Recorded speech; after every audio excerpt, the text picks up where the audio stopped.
Dans cette vidéo de type vulgarisation, nous allons analyser un concept fondamental dans le monde des blockchains. Alors vous savez, ce format-ci est dédié justement pour permettre au maximum de comprendre les alentours de la blockchain, les contours des crypto-monnaies. Parce que vous le savez, pour mieux investir, il est très important de comprendre ce que vous faites, dans quoi est-ce que vous mettez votre argent. Donc, il y aura ce genre de format-ci pour vulgariser des termes autour de la crypto-monnaie. Aujourd'hui, on verra ce que c'est qu'une DAO. Qu'est-ce que c'est, à quoi ça sert, comment ça fonctionne, comment rejoindre une DAO, quels sont les exemples de DAO qui fonctionnent de nos jours. Et on verra même un petit bonus qui nous montrera que Ethereum classique, si vous avez entendu parler de cette crypto-monnaie-là, provient en fait d'une DAO qui a mal fonctionné. On voit tout cela après le pot.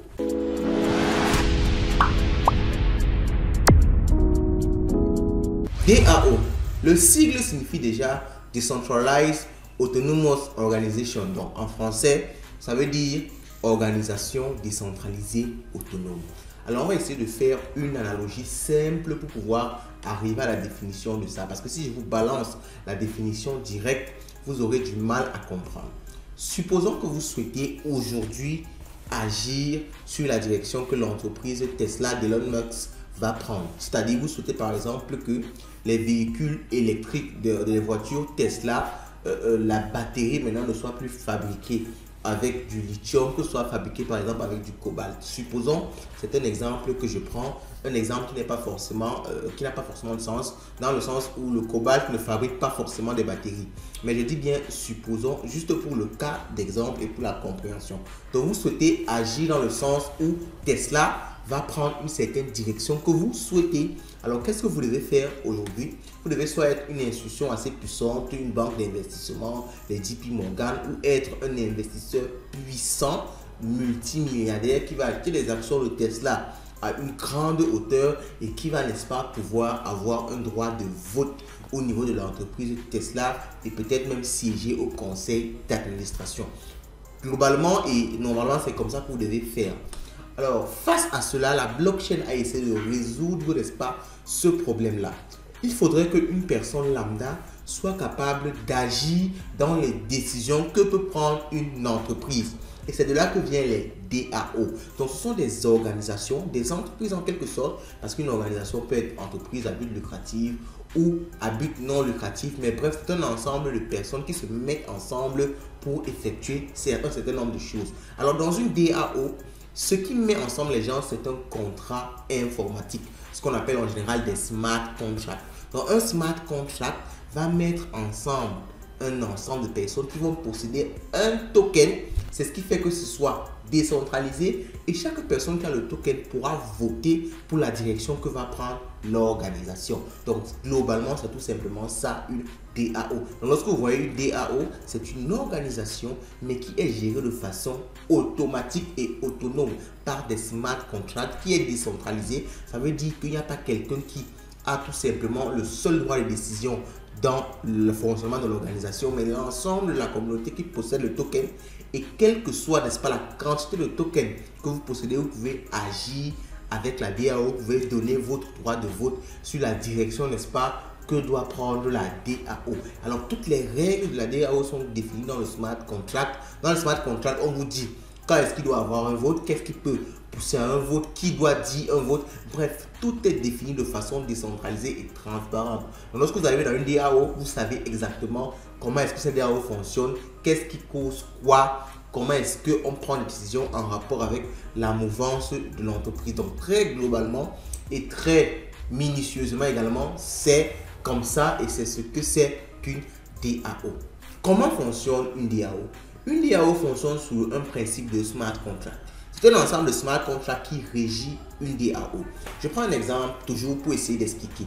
Ok, une banque par exemple fait dans le prêt d'argent. Ok, vous pouvez prêter de l'argent dans une banque, vous pouvez déposer de l'argent, ainsi de suite. Donc une DAO d'une banque par exemple va définir dans les smart contracts des codes informatiques hébergés sur une blockchain l'ensemble de ce que fait l'organisation.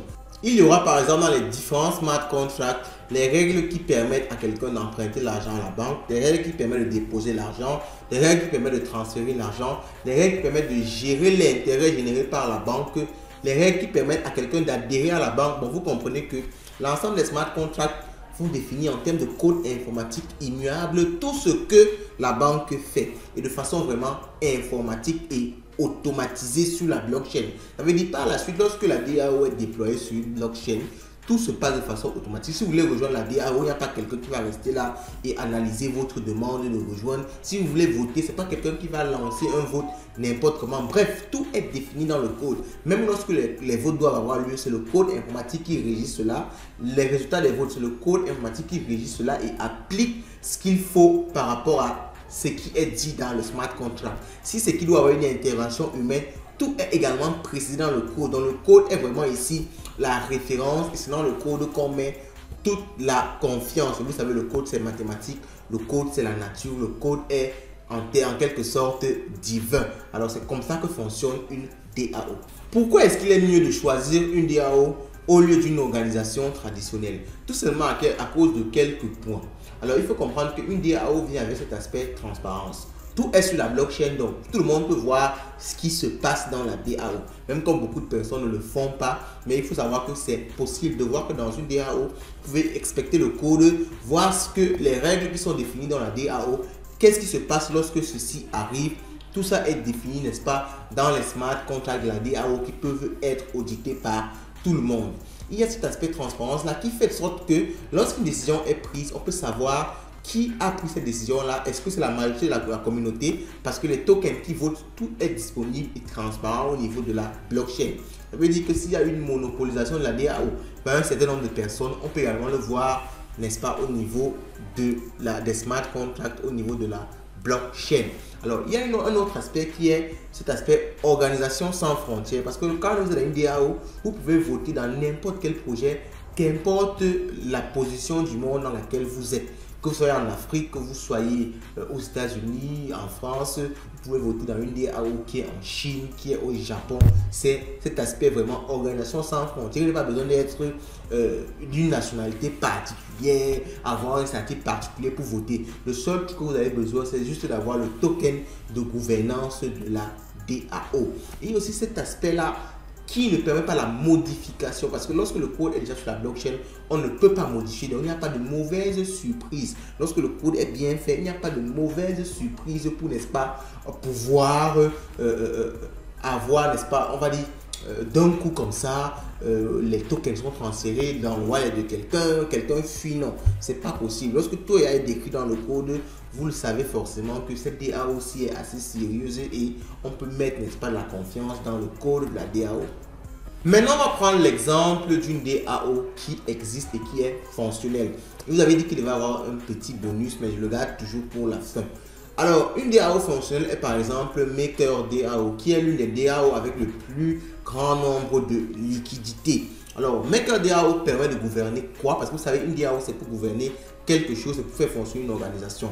Ça permet de faire fonctionner le DAI. Le DAI, c'est une crypto-monnaie stable, un stablecoin décentralisé. Et MakerDAO, c'est tout simplement la DAO là qui est derrière le DAI. Donc, c'est cette DAO là qui permet de prendre les décisions en rapport avec le DAI, de définir les taux de collatéralisation des prêts sur MakerDAO. Vous pouvez faire rapidement un tour sur la plateforme MakerDAO pour voir un peu à quoi cela ressemble. Et vous voyez ici, on vous dit bien gouvernance pour le changement au niveau de MakerDAO. Et si on clique un peu rapidement dessus, on peut tomber, n'est-ce pas, sur cette interface-ci où on voit même les anciens votes qu'il y a eu au niveau, n'est-ce pas, des différentes propositions de gouvernance. On peut vous dire ici que pour cette gouvernance-ci, il fallait reconnaître des compensations déléguées par rapport aux éléments de la blockchain DAI et tout. Donc bref, vous avez ici la liste de l'ancien, en fait, on va dire des anciennes élections que les membres de MakerDAO ont voté pour faire, n'est-ce pas, varier la direction du projet DAI. Donc vous voyez que DAO, ce n'est pas juste un concept qui est dans l'espace, c'est quelque chose qui est déjà appliqué au niveau de certaines DAO, au niveau de certains projets. Mais il faut le savoir, ça n'a pas toujours été le cas. Et justement, je viens avec ce bonus-là parce que la première DAO a craché extrêmement et on l'appelait de DAO. Le concept de DAO a été créé pour la première fois, on va dire la première organisation de type DAO voit le jour vers 2016 et ça s'appelait de DAO. Donc c'est une DAO qui a eu beaucoup de succès et qui avait récolté énormément de fonds et ça tournait autour de la blockchain Ethereum. Mais en 2016, il y a eu un hack de cette DAO là et on a volé énormément de liquidités en raison des problèmes au niveau des smart contracts de la DAO. Et juste après ça, toute la communauté Ethereum, après un vote, a décidé de forker le projet, d'avoir une version qui prend en compte ce hack-là qu'on appelle aujourd'hui Ethereum classique et d'avoir une version qui ne prend pas en compte ce hack-là qu'on connaît tous sous le nom d'Ethereum et qui est devenu Ethereum 2.0 il y a quelques jours. Donc, vous comprenez que le concept de DAO est également risqué. Lorsque vous mettez votre argent dans une DAO, vous devez comprendre exactement ce qui se passe derrière. Il ne faut pas juste aller mettre votre argent, non. Essayez d'auditer le code, auditer les smart contracts, surtout si vous allez mettre des sommes qui sont importantes. Dis-moi ce que vous pensez de cette vidéo en commentaire. Et je vous souhaite de passer une bonne soirée et d'avoir le maximum d'argent. Car comme on dit chez nous, l'argent, c'est rien de la guerre.